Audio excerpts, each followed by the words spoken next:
let's jump right in, shall we?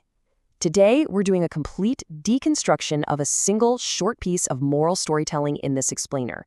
We're going to look at how a seemingly simple narrative is actually expertly engineered to distill some incredibly complex theological concepts for a younger audience. So, let's pull back the curtain and look at the exact words and structures that make this whole thing work.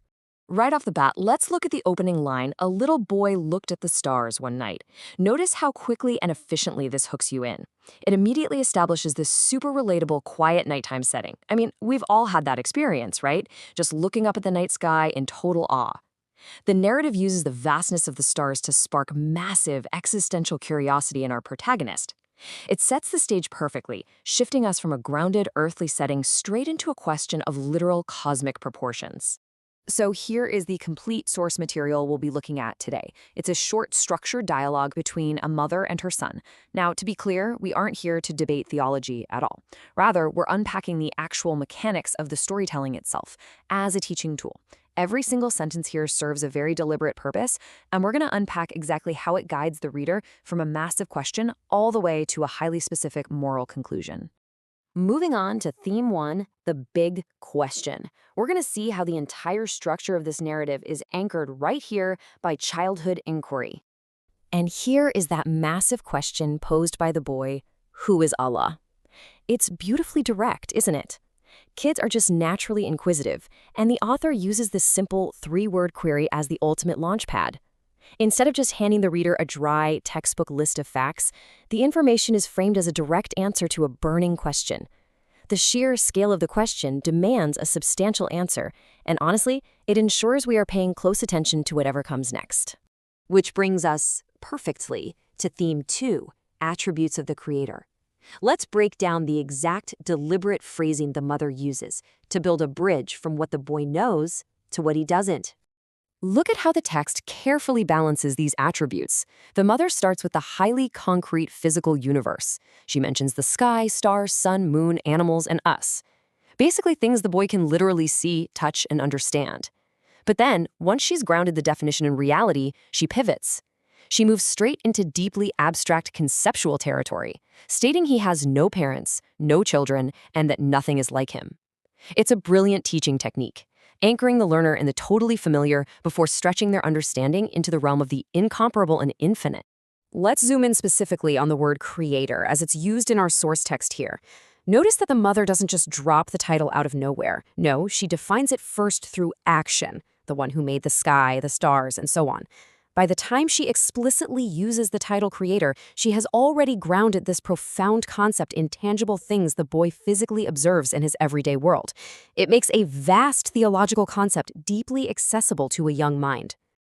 Okay, moving right along to Theme 3, Looking for the Signs. The story now pivots away from who the divine is to how human beings interact with that reality.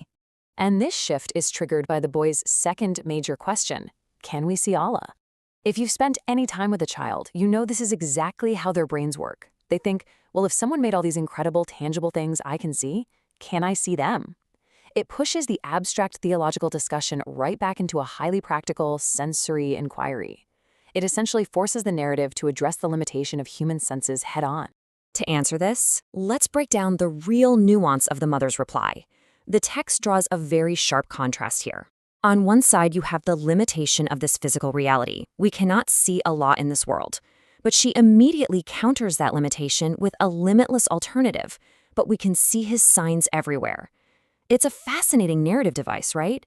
It acknowledges a hard physical boundary, but then immediately redirects the child's perspective to look at the world through a lens of continuous, observable evidence. These are the signs. So, what exactly are those signs? Let's unpack the specific examples given in the text. The mother lists beautiful flowers, the rain, the mountains, and the kindness in people's hearts. Notice the incredible progression happening here. She starts with delicate nature, like flowers, then environmental forces, the rain, then vast, permanent physical landscapes, like mountains. But then she makes this brilliant leap inward. She ends with the kindness in people's hearts. She literally moves the evidence from the external physical world directly into intimate, internal human emotion and interaction. It's just a beautifully constructed sequence. And this brings us to Theme 4, the final moral. because every educational narrative naturally drives toward a specific conclusion.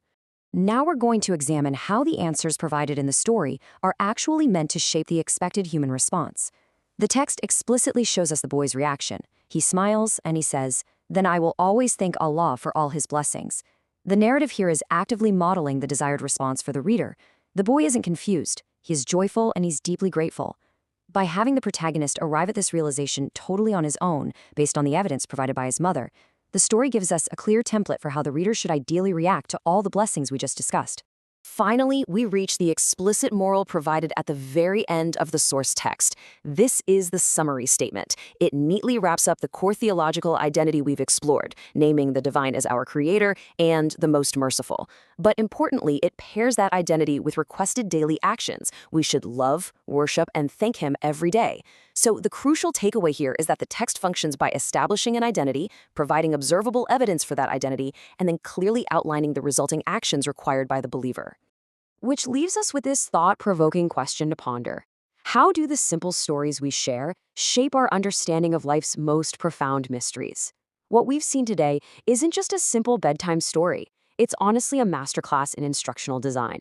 By breaking it down like this, we can really appreciate the immense power of narrative structure when it comes to passing down foundational concepts, answering massive questions, and modeling human gratitude. It really makes you wonder about the architecture behind the stories you were told growing up, doesn't it? Thank you so much for joining me on this deep dive. I hope this explainer gave you a totally new lens through which to view moral storytelling.